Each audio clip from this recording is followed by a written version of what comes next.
একটু আরেকটু ভিডিও নেব। ভিডিও চলতেছে। সম্মানিত উপস্থিতি, আসসালামু আলাইকুম।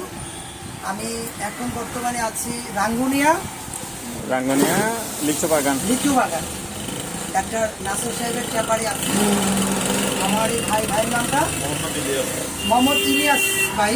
ইলিয়াস ভাইয়ের সাথে সকাল 8টায় আমার দেখা হয়। উনি বলতেছে এই দুইটা হাতের ওনার অনেক ব্যবধান, এই হাতটা অনেক ফোলা ছিল আর এটা ব্যথা ছিল না, স্বাভাবিক ছিল। এই হাতটা ব্যথা ছিল, ফোলা ছিল। হ্যাঁ, তারপরে আমরা থেরাপি শুরু করি। প্রথমে ওনাকে আমরা টেন্স দেই গ্লাভস দিয়ে, তারপরে আমরা হিট দেই, তারপরে আমরা কাপিং এবং হিট একসাথে দিই। তা আলহামদুলিল্লাহ টোটাল 1 ঘন্টা আমরা ওনাকে সার্ভিস দিছি। এখন কি আপনার ব্যথা আছে? এখন ওনার কোনো ব্যথা নাই। একটু কাছে আনেন।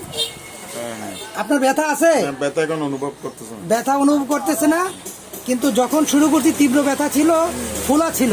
এখন ব্যথাও নাই, ফোলাও নাই। আপনি কি খুশি? খুশি। তা আলহামদুলিল্লাহ। এখানে দিতে পারবো আবার? কাটেন।